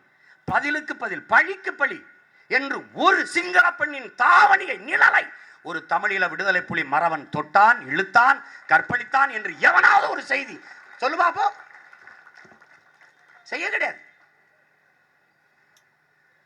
எங்களுடைய செஞ்சோலை பள்ளியிலே வானூர்தியில் வந்து குண்டு போட்டு 61 பச்சிளம் குழந்தைகளை கொண்டான் சிங்களன். எங்ககிட்டயே வான்படை இருக்கு, விமானம் வச்சிருக்கிறார் தலைவர். அதே போல அவன் இறங்கினவுடன் இந்த விமானத்தை எடுத்துட்டு போய் அவன் பள்ளிக்கூடத்தில் போட்டு கொண்டிருக்க முடியும். ஆனா செய்யல. கட்டுநாயக்கா விமானத்தளத்துல நள்ளிரவில் போய் தாக்குதல் நடத்தி அந்த ராணுவ விமானங்களை தகர்க்கிறார். அதே விமானத்தை கொஞ்சம் திருப்பி கொழும்பு பொது விமான நிலையத்தில் போடுறதுக்கு அவருக்கு எவ்வளவு நேரம் ஆயிருக்கும்னு நீ யோசிச்சு பார்த்துக்க. செய்யல. ஏன்? என் எதிரி சிங்கள மக்கள் அல்ல, என் இன மக்களை கொன்று ஒழிக்கிற ராணுவம் தளவாடங்களும் தான் என் இனத்தின் எதிரி என்பதில் தெளிவா இருந்தான். அதான் அறம். அனுராதபுரத்தை அடிக்கிறதுக்கு 21 பேர் அனுப்பிச்சாச்சு. சிறப்பு உத்தரவு என்ன தெரியுமா? சண்டை நடந்து கொண்டிருக்கும் போது சிங்கள ராணுவ வீரர்களின் பெண்களோ, குடும்ப உறுப்பினரோ, குழந்தைகளோ, பெற்றோரோ குறுக்க வந்து விட்டால் தாக்குதலை தொடுக்க கூடாது, நிறுத்திடணும். அவர்கள் பத்திரமாக வெளியேறி விட்டார்கள் என்று தெரிந்த பிறகுதான் தாக்குதலை தொடுக்கணும். இப்படி உத்தரவு விரித்த தலைவனை உலக வரலாற்றில் ஒருவனை சொல்றா பார்ப்போம். சொல்ல முடியாது. காரணம் என்ன? அறத்தின் வழி நின்ற மறவர்கள். பிறப்பு ஒக்கும் எல்லா உயிருக்கும் சிறப்பொவ்வா செய்துளில் வேற்றுமையான் என்ற வள்ளுவ பெருந்தகை வகுத்த மறைமொழி வழி நின்ற மறவர் கூட்டம். காட்டுக்குள்ள வீரப்ப ஒரு நன்கு கட்டமைக்கப்பட்ட ராணுவம் கிடையாது, ஒரு காட்டான். மீசை கூட ஒழுங்கா வெட்டிக்கல தான், தலையை கூட ஒழுங்கா வாரிக்கல தான். காட்டுக்குள்ள இருந்தவன் நாட்டுக்குள்ள ஆண்டவன் சாராய ஆள வச்சிருக்கான். யார் இல்லைன்னு சொல்வியா? காட்டுக்குள்ள வாழ்ந்தவன் சாராயம் காய்ச்சினா பார்த்துக்க, பீடி சுருட்டு வெத்தலாக்கு போட்டானா பார்த்துக்க. கட்டின மனைவி வேற தவிர யாரையாவது ஒரு பெண்ணை தொட்டான் வீரப்பன், கற்பழிச்சான்னு செய்தியை பிடிச்சா பார்த்துக்க. குற்றச்சாட்டு நிறைய வச்சிருக்கான். இந்த குற்றச்சாட்டு வந்திருக்கான்னு பார்த்துக்க. நீ நாகப்பாவை தூக்கிட்டு போனவனுக்கு நயன்தாராவையும் நமிதாவையும் தூக்கிட்டு போக எம்பிட்டு நேரம் இருக்கும், யோசிச்சு பார்த்துக்க. ஏன் செய்யல? செய்ய மாட்டான். ஏன்னா அது அறத்தின் வழி நின்ற மறவர் கூட்டத்தின் மாண்பு. அந்த வழி வழி வருகிற வீரத்தமிழ் மானத்தமிழ் பிள்ளைகளின் மாண்பு சென்னை கடற்கரையில் மட்டுமல்ல, தமிழகம் எங்கும் வெடித்த அத்தனை போராட்டத்திலையும் பார்த்தோம். அதை அடிச்சு கலைச்சு மாண்புமிக்க அரசு தன்னை தாழ்த்திக்கிட்டது. இது அவசியமே இல்லை. அடிச்சு கலைக்க வேண்டிய அளவிற்கு அங்க ஒரு அசம்பாவிதமும் நடக்கல. அதான் நாம வைக்கிறது. அது தேவையற்றதுன்னு நம்ம நினைக்கிறோம். என்ன சொல்றாங்க? நாங்க சட்டம் ஏற்றிட்டோம். 21ஆம் தேதி மாண்புமிகு முதலமைச்சர் சொல்றாரு, சட்டம் ஏற்ற போறோம், கொண்டு வர போறோம் அவசர சட்டம். அதுல ஏன் நம்பிக்கை வரல? நம்பிக்கை வராது. ஏன்னா பல காலம் ஏமாற்றப்பட்டிருக்கோம். இவ்வளவு பெரிய அரசு, தமிழ்நாடு அரசு, மத்திய அரசு இந்த காளைகளை காட்சிப்படுத்துகிற விலங்குகள் பட்டியலிருந்து நீக்கிட்டு சிறப்பு சட்டம் இயற்றி ஒரு அனுமதியை தரப்போகுது என்று தரணும் என்று போராடி கொண்டிருக்கிற, கோரிக்கை வைத்துக் கொண்டிருக்கிற நேரத்தில் தமிழ்நாடு அரசு அதற்கான சட்டத்தை பிறப்பிச்சு விளையாட்டை நடத்திட முடியுங்கிற உரிமை இருக்குது, அதிகாரம் இருக்குன்னா அதையே இவ்வளவு நாள் செய்யலைங்கிற கேள்வி வருமா வராதா? அதுக்கு பதில் இல்லை. அதுக்கு மாண்புமிகு முதல்வர் சொல்றாங்க, இப்பதான் காலை கணிஞ்சு வருது. கணிஞ்சதுன்னா அதுக்கு புகை போட்டு பழுக்க வச்சவன் மாணவனும் இளைஞனும் பொதுமக்களுமா தான் இருக்கிறாங்க. அதை புரிஞ்சுக்கணும். மக்கள் இல்லாத போராட்டம் இல்லை. நம்ம வெறுமனே மாணவர் போராட்டம், இளைஞர் போராட்டம் நினைக்கிறோம். எமது மக்கள் மகத்தானவர்கள். அவர்கள் தமிழ் தேசியனத்தின் வணக்கத்திற்குரியவர்கள், கொண்டாட்டத்திற்குரியவர்கள், போற்றத்திற்குரியவர்கள். அங்க கூடிய ஒவ்வொரு மாணவனின் பெற்றோரும் பெருமைக்குரியவர்கள், போற்றுதற்குரியவர்கள். அதை புரிஞ்சுக்கணும். என் அன்பிற்குரிய சொந்தங்களே, 6 நாட்கள் இரவு பகலாக நடந்த போராட்டத்திற்கு மட்டும் உணவு நீர் கொடுத்ததில் மட்டும் குறைந்தது 50 கோடி ரூபாய் செலவாயிருக்கு. கணக்கு போட்டு பார்த்துக்க. நாடெங்கிலும் நான் கணக்கு பார்த்து குறைஞ்சது 40 லட்சம் பேர் கூடியிருக்கான். ரொம்ப குறைஞ்சது, ஆக குறைஞ்சது வச்சாலும் 40 லட்சம் பேர். 40 லட்சம் பேருக்கு 3 வேளை சாப்பாடு, தண்ணீர், தேநீர், ரொட்டி, இன்சுவை கட்டிகள், பிஸ்கட்டு இதெல்லாம் கொடுத்தது. இந்த கணக்கில் போட்டு பார்த்தீங்கன்னா ஒரு ஆளுக்கு 10 ரூபா 10 ரூபா 10 ரூபாய்னு கணக்கு வச்சாலும் எத்தனை கோடி ரூபா வருதுன்னு பார்த்துக்க. இத்தனை கோடியும் கொடுத்தது யாரு? என் மக்கள். அவன் மகத்தானவன். இவன் சொல்றான்ல, மதவாத சக்தி, தேச விரோத சக்தி, சமூக விரோத சக்தி. இவன் சொல்லுகிற அந்த இஸ்லாமிய பெருமக்கள் தான் இதில் சர்வாதிக்கு மேல எல்லாருக்கும் ஜோறு போட்டான். மற்றவன் எல்லாம் வெறுஞ்சோறு போட்டான், அவன் பிரியாணி சோறு போட்டான், கறியோடு சோறு போட்டான். அவன் இந்த போராட்டத்துக்கு இல்ல, வெள்ளத்துல ஐயோ அம்மான்னு கத்தும் போது அவன் தான் சோறு போட்டான். இவன் அவன சமூக விரோதிம்பான். என்னவோ ஒரு கால கொடுமை. அதிகாரங்கள் அயோக்கியர் கையில் சிக்கி கொண்ட போது அப்பாவிகள் தேச துரோகிகளாக போவது தவிர வழி இல்லை. ஒரே வார்த்தையில முடிச்சிட்டாங்க நம்மால். ஒரே வார்த்தை. அவனை விட எனக்கு தெரிஞ்ச ஒரு பெரிய மேதை இந்திய பெருநாட்டில் இல்லை. இந்த அரசியல் தலைவர்கள் இல்லை. ஆனால் அம்பேத்கரை தாண்டி ஒரு பெரிய சிந்தனையாளனோ ஒரு புரட்சியாளனோ இல்லை. ஒரே வார்த்தையில முடிச்சிட்டான். அதிகாரம் மிக வலிமையானது. முடிஞ்சு. அது என்னமும் செய்யும், எதையும் செய்யும், எப்படியும் பேசும். இவர் எந்த சமூக விரோதி? இந்த 2 பேரும் முதுகுல அடி வாங்கியிருக்காரு. இவர் என்ன சமூக விரோதி? எத்தனை கையெறி குண்ட வீசினாரு? எவ்வளவு வங்கியை உடைச்சு அந்த பண பெட்டகத்துல இருந்து தூக்கிட்டு ஓடினாரு? அந்த பிள்ளைய பாருங்க, அவன் காலில் காயம் அவனே துடைக்கிறான் பாருங்க. அவன் காலில் வழி ரத்தத்தை துடைக்கல, இந்த இனத்துல தமிழ் தேசியனா அதன் முகத்துல அவமானத்தை துடைக்கிறான். போடா நீ எல்லாம் ஒரு ஆளு. அவன் கண்ணியமிக்க காவல்துறை கையில 2 கொண்டு போது பாருங்க. அங்கதான் போனா சொல்லுது ஒரு அம்மா, தம்பி முகத்தை இப்படி வெள்ளை துணியில கட்டிக்கிட்டு ஒரு பொம்பளை பாஸ்பரஸ் தூளை கொட்டிட்டு பத்த வச்சு விட்டாப்பா. என்ன பேசுறான்னு தெரியல. ஒரே வார்த்தை, ஒரே மாதிரி என் தாய்மார்கள் பேசுறாங்க நடுக்குப்பத்துல.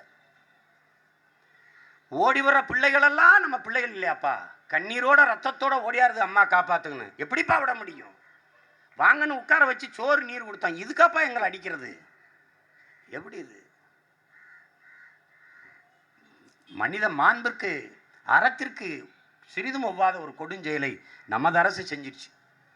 எனக்கெல்லாம் வருத்தம் என்னன்னா, ஒரே ஒரு நாள்ல மொத்த கூட்டமும் மாண்புமிகு தமிழக முதல்வர் ஒரு ஐயா ஓபிஎஸ் வாழ்கான்னு கத்த வைக்கிற வாய்ப்பு இருந்து அதை கெடுத்தது இந்த அரசு தான். என் அன்பிற்குரிய பிள்ளைகளே, என் அருமை மாணவ செல்வங்களே, என் பிள்ளைகளை ஒத்த வயசுல தான் நீங்க வயசு பிள்ளைகள்.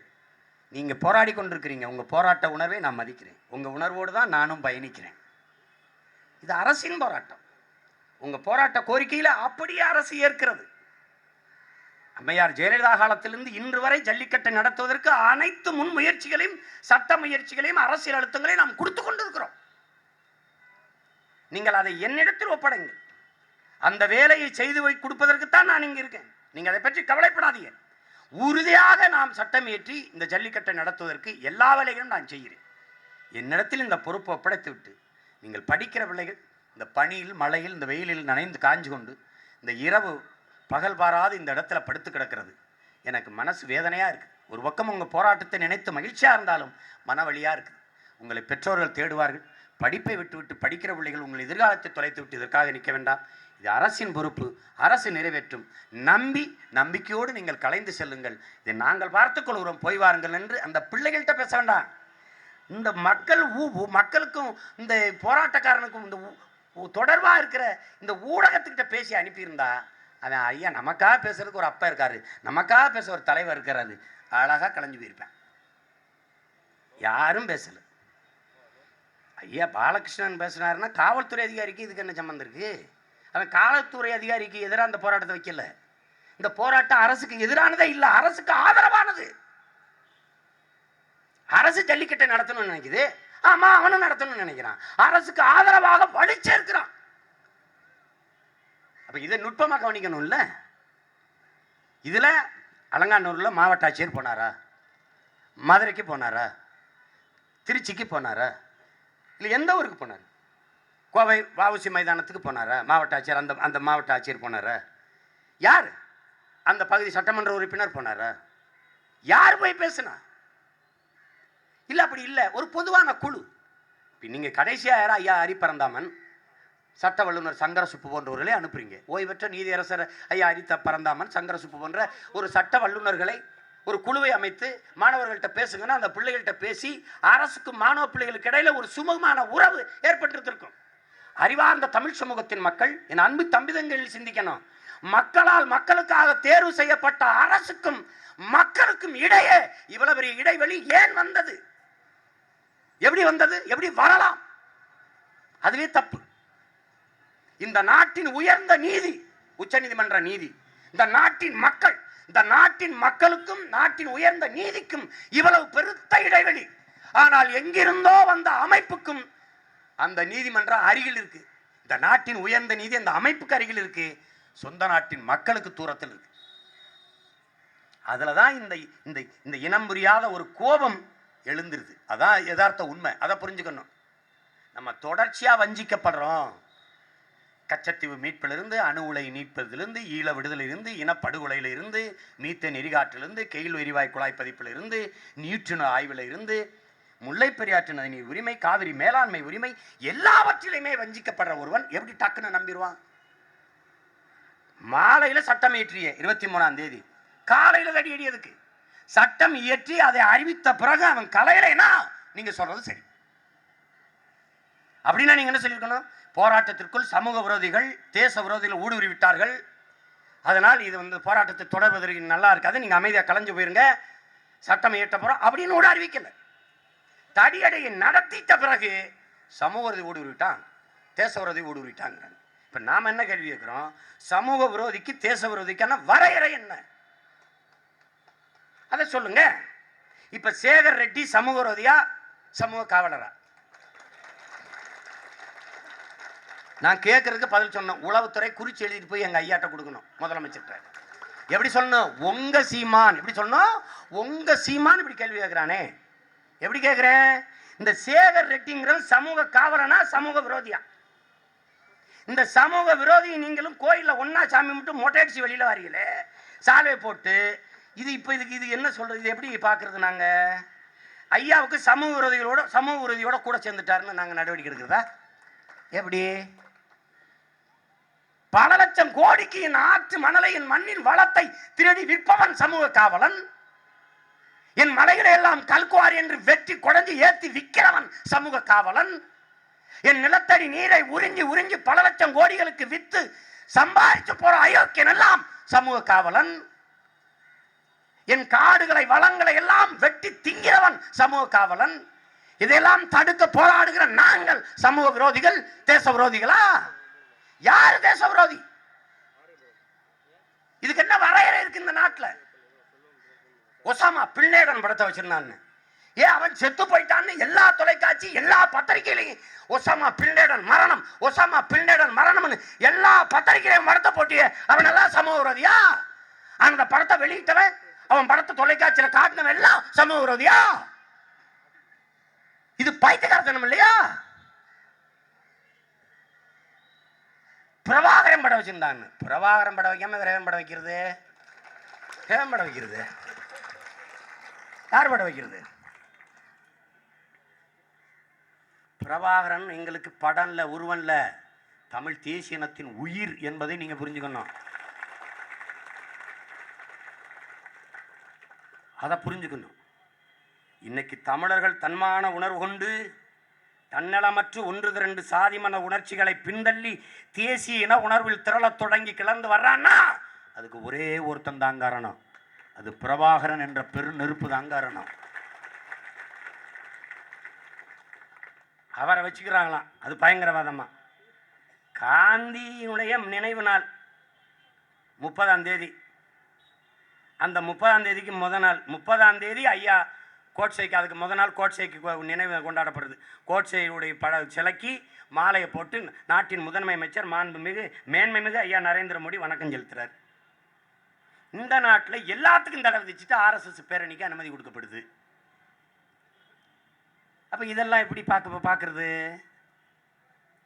எல்லாம் சமம்னா எல்லாருக்கும் சமமாக இருக்கணும். அதில் பெருமதிப்பிற்குரிய பெருமகள் எங்கள் அம்மா தமிழிசை அவர்கள் பெண் காவலர்களுக்கு போராடியவர்கள் பாலியல் தொல்லை கொடுத்துட்டார்கள் என்று பெரிய புது குற்றச்சாட்டா இருக்கு. இவங்க ஐயா மேகாலயா அந்த மாநிலத்தில் ஆளுநராக இருந்தவர் நம்ம ஐயா சண்முகநாதன் பாலியல் தொல்லை கொடுத்துட்டாருன்னு பதவி விலை வந்துட்டாரு. அதை பற்றி யாருமே வாய் பேசலை. பொறுக்கின்ட்டு ஒருத்தர் தமிழர்களை எல்லாம் பொறுக்கிங்கிறாரு. இவங்க தமிழர்கள்ட்ட ஓட்ட பொறுக்கிட்டு இருக்கிறாங்க, அவர் அங்கே பொறுக்கிங்கிறாங்க. மிகவும் பண்பாடான உயர்ந்த வார்த்தையில் சொல்றாரு. யாரு? மாண்புமிகு மேன்மைமிகு நமது ஐயா சுப்பிரமணியம் சாமி அவர்கள். அவரை ஒருத்தர் கண்டிக்கல. RSS உறுப்பினருங்கிறாங்க அம்மா ராதாராஜன் அவர்களை. அவங்க இந்த பீட்டா அமைப்பில் ஒரு உறுப்பினராக இருக்கிறாங்க. அவங்க சொல்றாங்க இலவசமாக உடல் உறவுக்கு அழைத்தால் இதை விட இளைஞர்கள் கூட்டம் அதிகமாக வரும்ட்டு. இது எந்த அனுபவத்தில் சொல்றாங்கன்னு நமக்கு தெரியல, புரியல நமக்கு. ஒரு இப்போ நம்ம என்ன செய்யலாம்? இவன் என்ன சொல்லுவான்? இந்த இடத்துல ஒரு கடையை திறந்தா நல்லா ஓடுங்க, அதெல்லாம் சாப்பிட வருவாங்க. ஒரு அனுபவம் இருக்கணும்ல. அது தெரியல.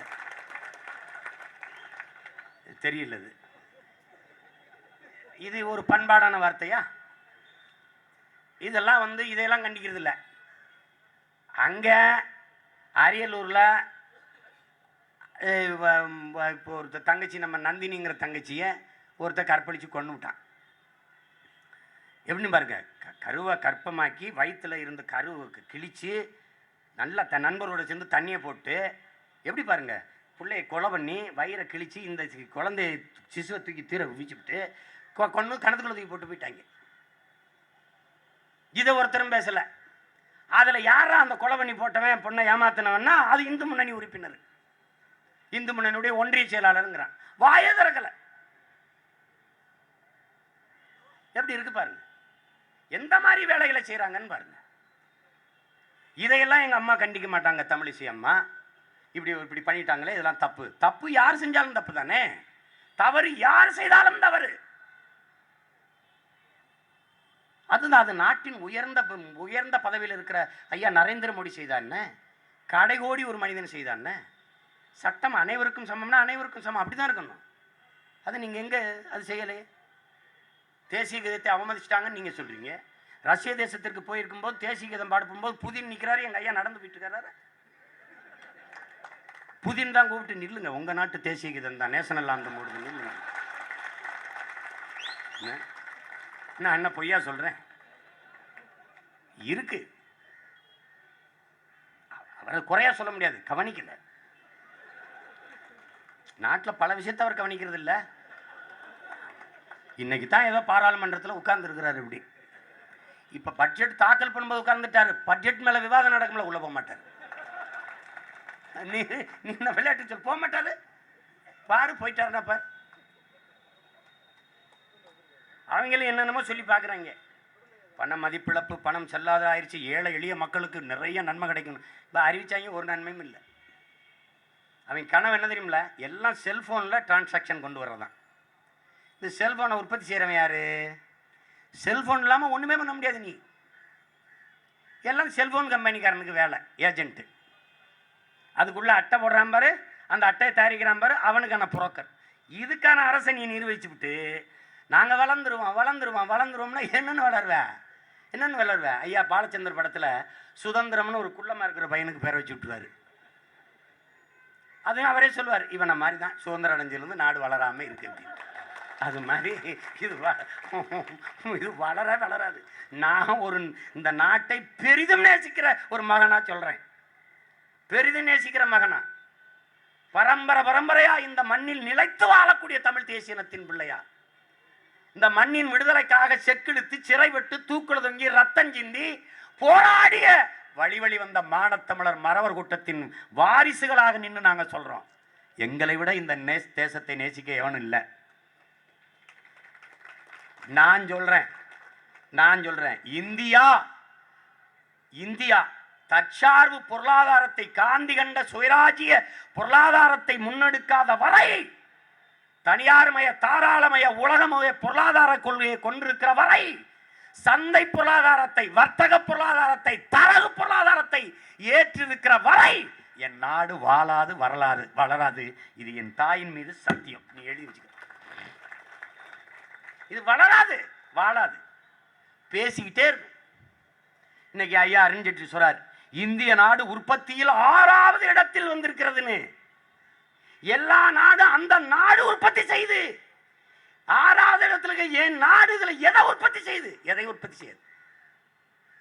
எல்லா நாடும் மேடின், என் நாடு மேக்கின்.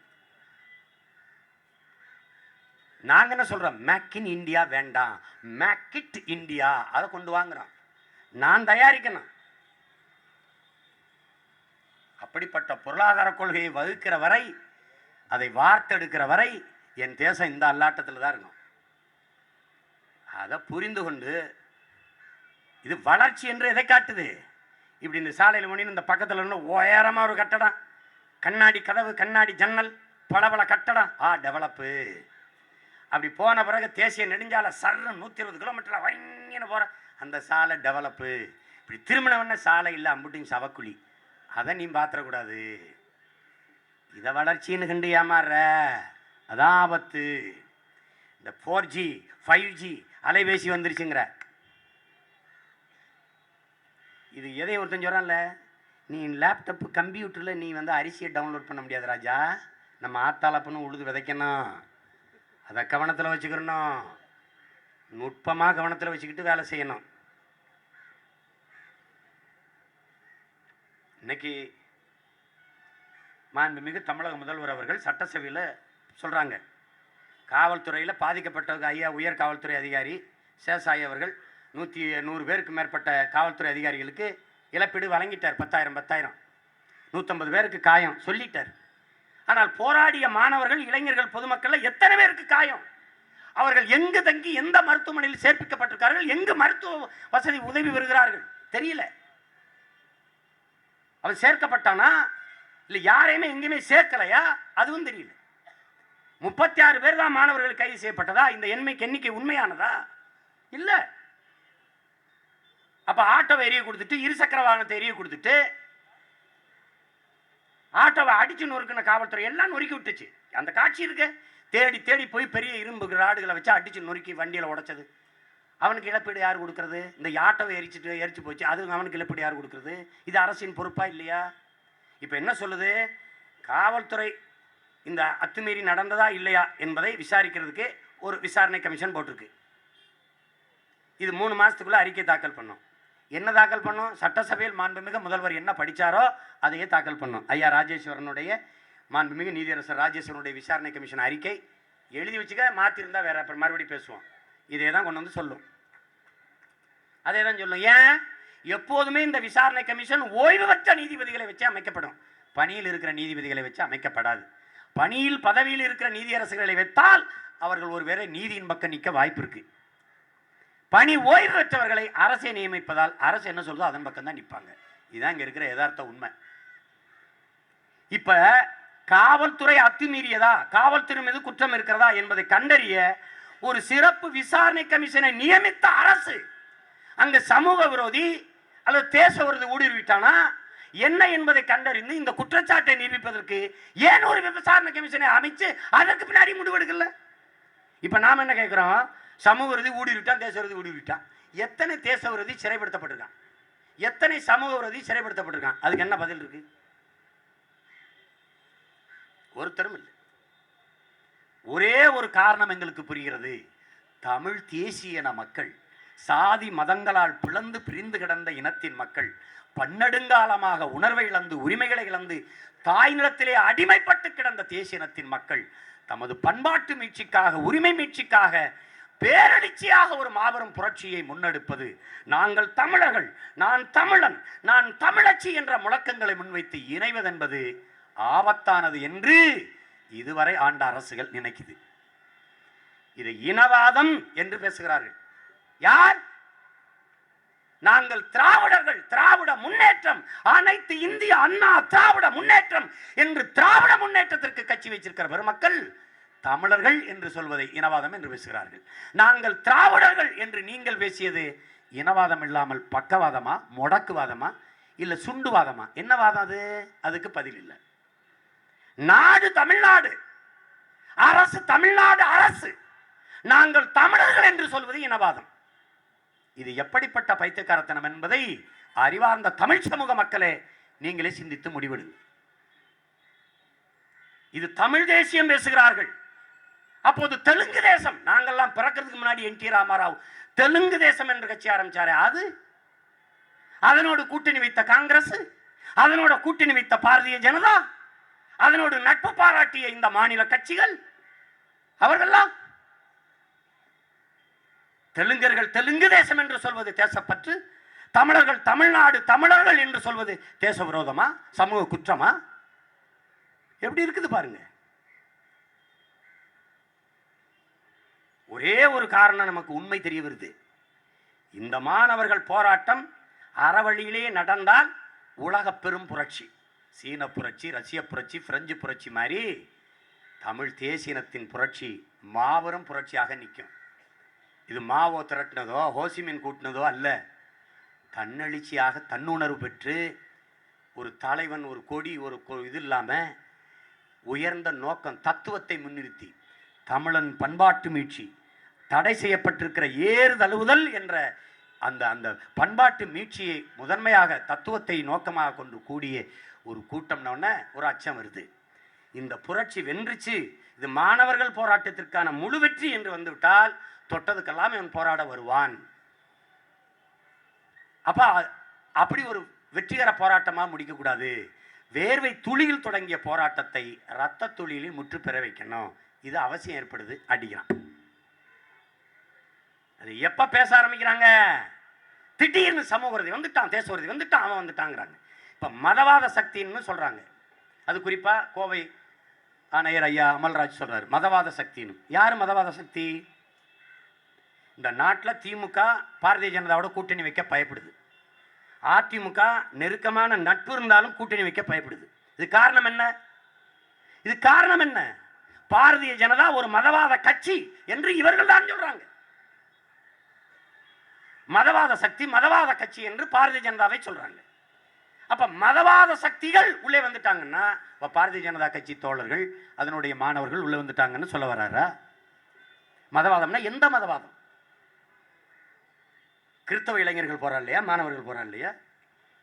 வெறும் இஸ்லாமிய இளைஞர் மட்டும்தான், மாணவன் மட்டும்தான் உள்ள இருந்தானோ? அப்ப உங்க நோக்கம் என்ன? நீங்க தான் திட்டமிட்டு மதவாதத்தை, இனவாதத்தை தூண்டுறீங்க. இது என் நாடு, இந்த நாட்டிற்கு பெயர் தமிழ்நாடு.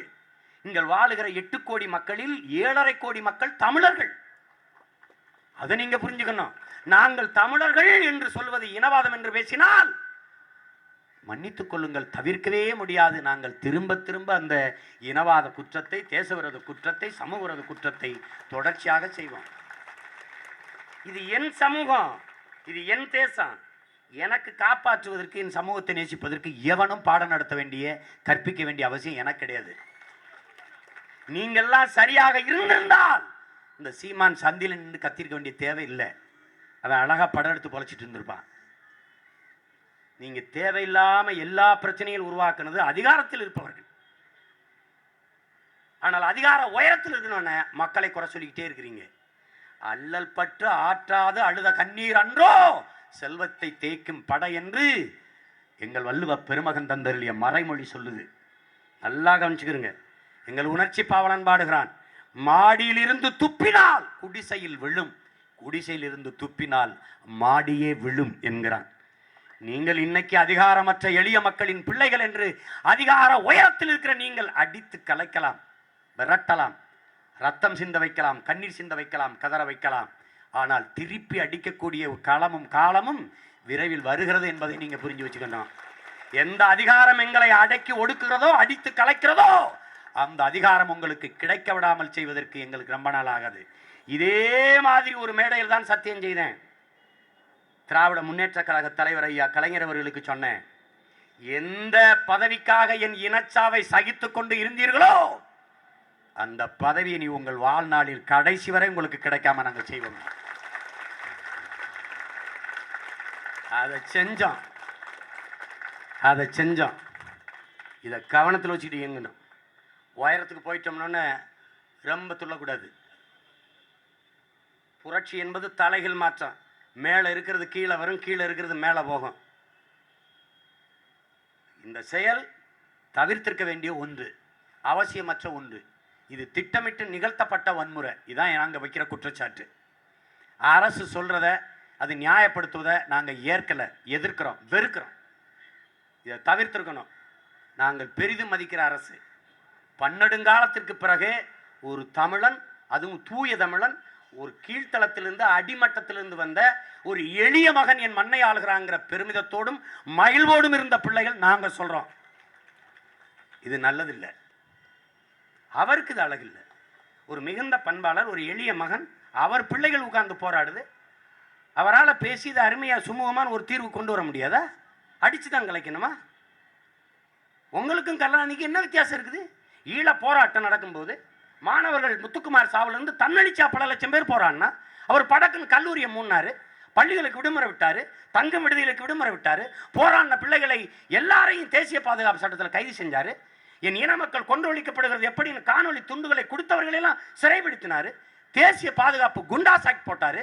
என்னை 5 முறைக்கு மேல சிறைபிடித்தினார். அதில் 2 முறை தேசிய பாதுகாப்பு சட்டம். ஒன்றும் செய்யல, தெருவில் எங்கேயும் குண்டு வைக்கல, எவனையும் வெட்டி போடல, பேசினேன், அவ்வளவுதான். பேசினதே தேச துரோக குற்றமானது இந்த தேசத்துல தான். நீதிமன்ற வளாகத்தில் இதே போல தடியடியை நிகழ்த்தினாரு. ஆதித்தனாருங்கிற ஒரு ஆதித்தனார் நீதியரசர் மண்டைய 2ஆ பிளந்து ரத்தத்தோட தூக்கிட்டு போனாங்க. இதே மாதிரி தேவையற்ற தடியடி நிகழ்த்தினாரு. அதுக்கு இதுக்கு என்ன பெரிய வித்தியாசம்? ரெண்டும் ஒண்ணுதான். ஈழத்துல விடுதலை புலிகள் பயங்கரவாதிகள், அவர்களை கொல்ல போகிறோம் என்று சொல்லி பல லட்சக்கணக்கான மக்களை கொண்டு குவித்த சிங்கள ராணுவத்திற்கும் சமூக விரோதிகள், தேச விரோதிகள் ஊடுருவிட்டார்கள் என்று சொல்லி மொத்த மாணவ பிள்ளைகளையும் பொதுமக்களையும் அடித்து சிதைத்த உங்களுக்கு என்ன பெரிய வித்தியாசம் இருக்கு? இந்த செயல்கள் மிகுந்த கண்டனத்திற்குரியது. எதிர்வரும் காலங்களில் இதுபோல விரும்பத்தகாத நிகழ்வுகள் நிகழாமல் நாங்கள் பெரிதும் மதிக்கிற இந்த அரசு நடந்து கொள்ள வேண்டும் என்பதுதான் எங்கள் கோரிக்கை. உடனடியாக காவல்துறை அதிகாரிகள் பாதிக்கப்பட்டவர்களுக்கு நிவாரணம் கொடுத்து உதவியது போல இந்த அரசு பாதிக்கப்பட்ட மக்களுக்கு, குறிப்பாக காயம்பட்ட மாணவர்கள் எங்கெங்கு இருக்கிறார்கள், எத்தனை பேர் காயம்பட்டார்கள், அந்த வெளிப்படையான அறிக்கை எங்களுக்கு தேவைப்படுகிறது. நாங்கள் போய் அவர்களை பார்த்து உதவ வேண்டும் என்றாலும் கூட அவர்கள் எங்கு இருக்கிறார்கள், எந்த மருத்துவமனையில் இருக்கிறார்கள், எத்தனை பேர் காயம்பட்டார்கள், எதுவுமே தெரியல. அதற்கு அரசு உடனடியாக பாதிக்கப்பட்ட மக்களுக்கு, இந்த மாணவ பிள்ளைகளுக்கு நிவாரணத்தை கொடுக்க வேண்டும் என்பது எங்களுடைய கோரிக்கை. இது நாங்கள் காவல்துறையை கண்டிக்கிறோம், அரசை கண்டிக்கிறோம்னு இல்லை, எங்கள் மனக்குமரலை கொற்றோம். யாருமே பேசாமல் படுத்திருந்தா நீங்கள் செய்கிறதெல்லாம் எல்லாம் சரின்னு வருதில்லை. நாங்கள் எந்த அரசுக்கமானவர்களும் இல்லை, நாங்கள் முழுக்க மக்களுக்கானவர்கள். மக்களின் பக்கம்தான் நிற்போம் எப்பவும். மாணவன் பிழை செய்தால் இந்த மாணவன் பிழை என்று நாங்கள் சொல்லுவோம். நீங்கள் அன்பு தம்பி இப்பாப் தமிழன் சொல்கிறாரு, நான் ஒரு பாட்டை போட்டு இந்த எழுச்சியை உண்டு பண்ணிட்டேங்கிறாரு. இந்த நூற்றாண்டில் இதை விட நகைச்சுவே நான் பார்த்ததே கிடையாது. உச்சி மீது வானிடிந்து வீழுகின்ற போதிலும் அச்சமில்லை அச்சமில்லை அச்சம் என்பது இல்லையே என்று எங்கள் பாட்டன் பாரதி பாடிய போது வராத எழுச்சி எப்படி இருக்கு? வலியோர் சிலர் எளியோ தம்மை வதையே புரிகுவதா, மகராசர்கள் உலகாளுதல் நிலையாம் எனும் நினைவா, உலகால உனதுதாய் மிகு உயிர்வாதை அடைகிறாள் உதவாதினி ஒரு தாமதம் உடனே விழி தமிழா என்று எங்கள் புரட்சி பாவலன் பாரதிதாசன் பாடிய போது வராத எழுச்சி புரட்சி. தூங்கும் புலியை பறை கொண்டெழுப்பினோம், தூய தமிழரை தமிழ் கொண்டெழுப்பினோம், தீங்குறு பகைவர் இவன் என்று நீக்குவோம், செந்தமிழ் உணர்ச்சி வேல் கொண்டு தாக்குவோம் என்று எங்கள் பாவலன் எழுப்பிய போது வராத எழுச்சி புரட்சி.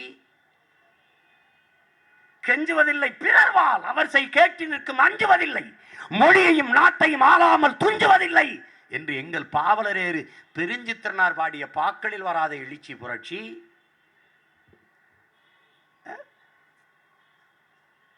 திடீர்னு தம்பி ஒரு பாட்டை போட்டு ஹிப்ஹாப் தமிழா அப்படின்னு அவர் ஒரு பாட்டை போட்டு அவர் திடீர்னு தேசத்துரோகி இந்திய உளவுத்துறை அதிகாரி மாதிரி தேசத்துறை வந்துட்டாரு, அவர் வந்துட்டாரு, இவர் வந்துட்டாருன்ட்டு போயிட்டாரு.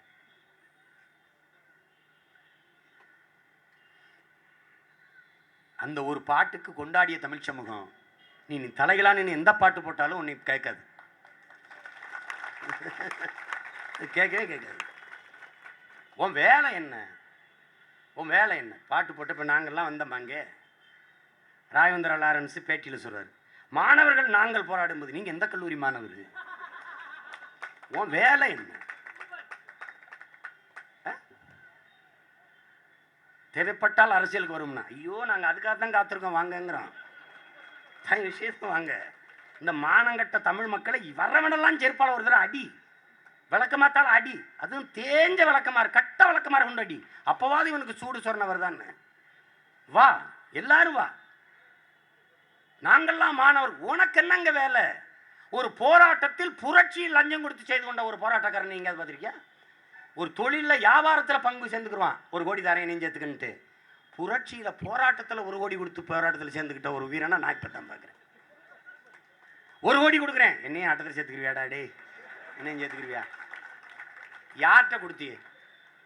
உங்கள் மனைவியின் நகையை அடமானம் வச்சிய, அடமானம் வச்சு பணத்தை யார்கிட்ட கொண்டாந்து கொடுத்திய? 50 கோடிக்கு குறைவில்லாமல் என் மக்கள் சோறு நீரும் கொடுத்துருக்கான் என் பிள்ளைகளுக்கு. ஒருத்தனாவது சொல்லியிருக்கானாடா நான் சோறு கொடுத்தேன்னு? ஒருத்தன் சொல்லியிருக்கானா? சொல்லு. நள்ளிரவில் நான் நின்றுக்கிட்டு இருக்கேன், என் மாப்பிள்ளை ஃபாசில் வந்து மாமா அப்படின்னு என் மாப்பிள்ளை ஃபாசில் என் மாப்பிள்ளை வந்து சோறு கொடுத்துட்டு இருக்கான். எனக்கு அவன் தான் புரோட்டா கொடுத்தான். யார்ட்டா சொன்னானா? என் மச்சனை யாருக்குமே சொல்லலை. என்னடா மாப்பிள்ளை இங்கே தரானே? நாங்கள் தான் மாமா 1 வாரமாக சோறு கொடுத்துட்டு இருக்கோம். அவனை முஸ்லீம்ன்றியாடா? ஏடா முஸ்லீம்லாம் பாவர் பெத்து விட்டு போன பிள்ளைங்க நினச்சிக்கியாடா? ஏய் பூரா இங்கே இருக்கு கள்ளமரவன் பள்ளமரவன் நாடார் செட்டியார் கோனார்ரா, பூரா எங்காலும் மாறி இருக்கான். சேட்டை பண்ணிக்கிட்டு கூடாது நீ. அவன் ஏற்றிருக்கிற மார்க்கம் தான் இஸ்லாம். அவன் மொழியால் இனத்தால் பெரும்பான்மை தேசியத்தின் மகன். அவன் தமிழன். இந்த சேட்டையெல்லாம் வேற எங்காவது வச்சுக்கணும். இஸ்லாம் எங்கள் வழி, இன்ப தமிழ் எங்கள் மொழி என்று கண்ணியமிக்க காகிதம் இழத்தென்கிற பெருந்தகை வைத்தான்.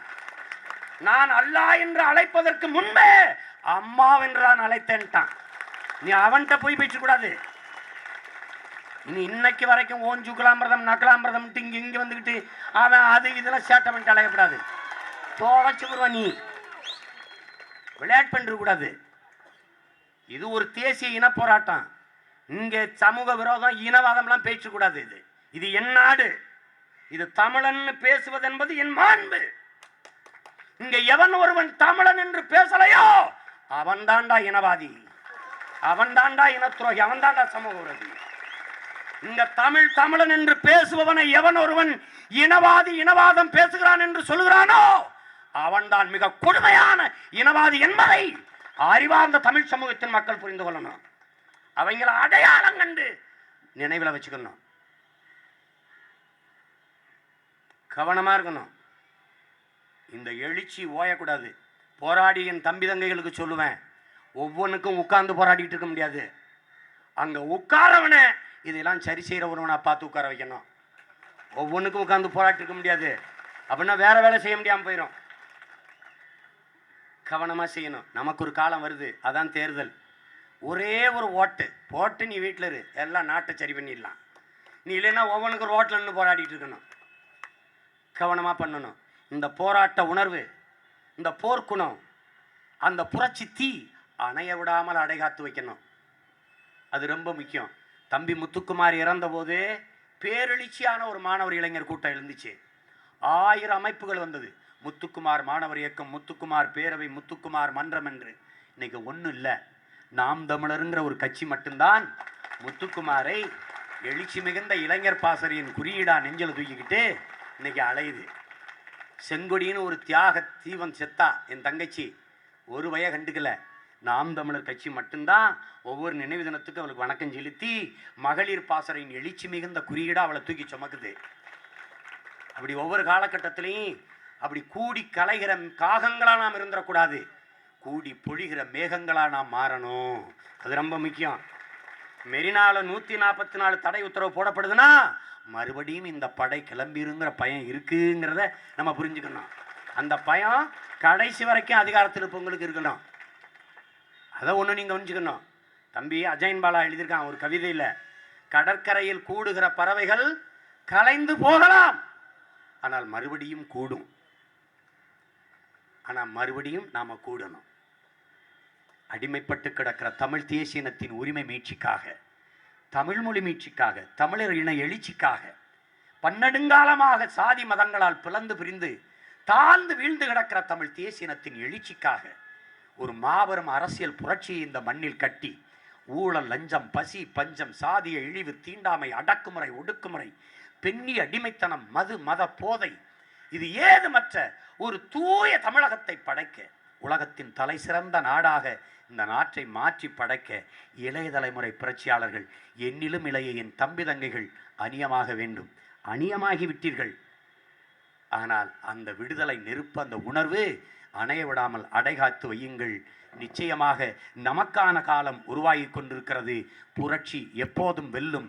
நாளை மலரும் நமது அரசதை சொல்லும். மாணவர் புரட்சி வெல்லட்டும், மான தமிழினம் வாழட்டும். நன்றி, வணக்கம். நாம் தமிழர்.